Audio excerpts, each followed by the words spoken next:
विमल पोलो जुबा केसरी, हर पल मनाओ केसरी त्योहार। अबे दुबे, आपसे शुरू कर रहा हूं। अबे दुबे, मैंने 4 सर्वेज बताए जिसमें से कुछ आंकड़े तो आपके पक्ष में भी जा रहे हैं। आप खारिज तो नहीं करेंगे आज अबे दुबे सारे सर्वे को? मानक जी, हम आत्मविश्वास से भरे हुए हैं। बिहार के लोगों का बहुत अच्छा प्रतिसाद मिल रहा है और आज एक शुभ दिन भी है जब दंभी और अहंकारी सत्ता का नाश होने का दिन है। आज गांधी और शास्त्री जी की जयंती भी है।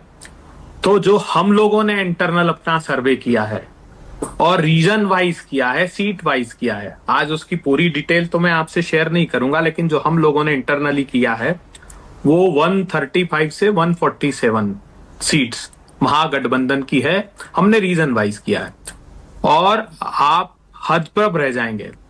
हमारे सर्वे में ये चौंकाने वाली बात आई है कि बहुत बड़ी संख्या में, सबसे ज्यादा जो नुकसान बिहार में हो रहा है वो भारतीय जनता पार्टी की सीट्स को हो रहा है।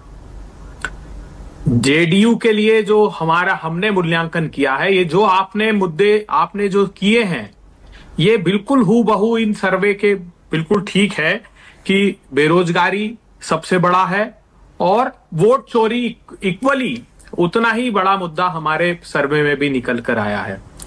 दूसरा, जो मंत्रियों का करप्शन के एलिगेशन लगातार लगे हैं, खासकर वो 70,000 करोड़ रुपए का कैग ने जब से खुलासा किया है, उसका इंपैक्ट जनता पर है। उसका कारण भी है मानक भाई, खुद जो सरकार ने सर्वे कराया था, जातिगत सर्वे, उसमें ये चौंकाने वाले तथ्य आए कि सारे इनकम ऑफ सोर्सेस को मिला लें तो 94 lakh families are getting 40 rupees per day only. सिर्फ मतलब 5 करोड़ लोग 40 रुपए रोज पर जिंदा है और 4 करोड़ लोग 67 रुपीज रोज पर। तो आप देखिए, 14 में से 9 करोड़ लोगों की ये हालत अगर सरकार ने कर दी तो ये बहुत बहुत चिंता का विषय है। 70,000 करोड़ के अलावा मंत्रियों के जो खुलासे लगातार हो रहे हैं उस पर भी लोगों का। और दूसरा एक बड़ा फैक्टर और है, करप्शन में भी खर्चा पानी सरकार, मतलब जो माइक्रो लेवल पर करप्शन है, उनके छोटे छोटे इश्यूज का, उसका इंपैक्ट बहुत ज्यादा समूचे बिहार में। बिहार में एक बड़ा मुद्दा और है जो हमारे सर्वे में निकल कर आया, वो है क्राइम का, एक असुरक्षा का भाव। नीतीश कुमार जी ने बहुत समय तक महिलाओं को का वोट ओन किया है और ये नैरेटिव देकर कि महिलाएं बिहार में सुरक्षित है, लेकिन इस बार जो चौंकाने वाली बात आई है, सबसे ज्यादा सहमी हुई महिलाएं बिहार में हैं। बहुत इंपैक्ट, छोटी सी घटना का मैं जिक्र करता हूं कि पटना जैसे शहर में आपके हॉस्पिटल के सामने 8 घंटे तक बच्ची एम्बुलेंस में तड़पती रही, उसको एडमिशन नहीं दिया गया। अब आप पटना में अगर ये जो 20 घाव थे शरीर पर, वो घसीटते हुए मुजफ्फरपुर से ईंट के भट्टे से बाहर आई। वहां सीएमओ ने 4 चिट्ठी लिखी कि आप रिफर करिए, लेकिन चूंकि प्रधानमंत्री जी की रैली 4 दिन बाद थी तो इनको लगा कोई बड़ा मुद्दा ना बन जाए, तो इन्होंने सोचा कि आज एडमिट नहीं करें, यहां डेथ हो जाएगी उसकी तो कम से कम विषय समाप्त हो जाएगा। इतनी निर्दयता आप देखिए तो सही। तो ये इसका एक बहुत व्यापक प्रभाव पड़ा है। दूसरा, एक हर्ट जो जनता हुई है वो इस एसआईआर से भी हुई है। विश्वास मानिए आप, प्रधानमंत्री जी ने कई रैलियों में कहा घुसपैठिए हैं, बिहार में घुसपैठिए आ गए, बांग्लादेश से आ गए बड़ी संख्या में। 0 घुसपैठिया जो फाइनल पब्लिश की है लिस्ट चुनाव आयोग ने, उसमें बताया 0, और चुनाव आयोग रेजिस्ट करता रहा कि नहीं, ये तो सिटीजनशिप का मामला है। सारे वो दस्तावेज मांगे गए जो नागरिकता से संबंधित थे।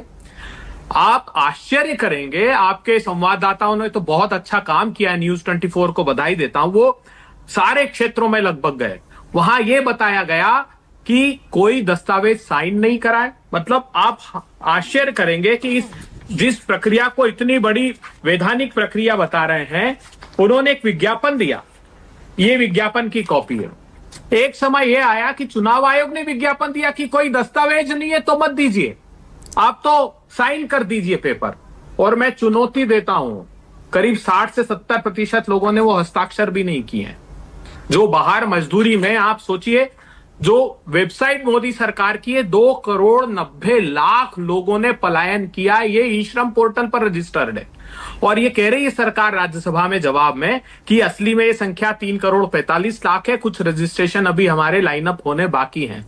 उन्होंने एक एफिडेविट दिया है, ये दिया है कि पूरे परिवार की इनकम हमारी 10,000 रुपए से कम है। तो आप इस भयावह गरीबी का आंकलन कर सकते हैं। इतने गरीब लोग हैं कि उन्होंने संज्ञान नहीं लिया इस पूरी अबे दुबे, आपने देखिए सर्वे पर आज डिबेट हमने रखी थी, आपने सर्वे अपना इंटरनल सर्वे बता दिया, ठीक है, उसके बाद आपने सारे मुद्दे गिना दिए, वो भी मैं समझ सकता हूं, आप प्रवक्ता हैं, जाहिर है चुनाव का समय है, आपका काम है सरकार की नाकामियों को गिनाना। लेकिन अभय दुबे, मैं ये कह रहा हूं कि अचानक ऐसा क्या हो गया कि तेजस्वी यादव जो हर सर्वे में आगे चल रहे थे, जेवीसी का सर्वे कह रहा है कि नीतीश कुमार से वो पीछे हो गए, और सीटों में भी महागठबंधन पीछे हो गया। जेवीसी के सर्वे को भी देखिए। आप महापोल करते हैं कि नहीं, जब सर्वे करते हैं तो इन सारे सर्वे का मिलाकर एक सर्वे बताइए आप, तो आपको पता लगेगा कि महागठबंधन काफी आगे। आप कल्पना कीजिए, एकमात्र प्रांत है, एक स्टिंग ऑपरेशन हुआ, कोख बेची जा रही है बिहार में बेटियों की, आयुष्मान भारत के नाम पर कोख का सौदा हो रहा है। 10 भर्ती और प्रवेश परीक्षा के स्कैम हुए बिहार में, उनकी जांच ही जारी है अभी तक। आप चौंक जाएंगे, बिहार में पेपर बिक्री करने का एक स्टिंग ऑपरेशन एक बड़े अखबार ने किया। 80-80 लाख रुपए में पेपर बेचते हैं। उन्होंने कहा अगर जो उससे वंचित रह जाते हैं तो डिग्री का सौदा होता है, डिग्री बेची जा रही है, भी स्टिंग ऑपरेशन में खुलासा हुआ। तो कैसा प्रांत बना दिया इन लोगों ने। 70,000 करोड़ रुपए कैग आजाद भारत के इतिहास में पहली बार है कि अपनी रिपोर्ट में उसने ये लिख दिया कि हमें इन पैसों के गबन की आशंका है। बेशर्म सरकार उसके बाद भी नहीं दे रही, यूटिलाइजेशन सर्टिफिकेट है ही नहीं, खा गए सारा पैसा। इसलिए 500 करोड़ रुपए मंत्रियों की दौलत हो गई। वो जो एक मंत्री का खुलासा हम भी करेंगे अभी, जिसमें हमको पता लग गया यूनिवर्सिटी, जो बार बार जेडीयू ने आरोप लगाया था सम्राट चौधरी जी पर कि वो पता ही नहीं लगता है कौन सी, हमने पता लगा लिया कि कौन सा विश्वविद्यालय, उसका हम बड़ा खुलासा करेंगे आपको। और वो विश्वविद्यालय खुद क्या कह रहा है वो भी हम आपको उसका खुलासा करेंगे, जल्दी कांग्रेस पार्टी करेगी। तो ये चरम पर भ्रष्टाचार है। ओके, तो इन सिन्हा,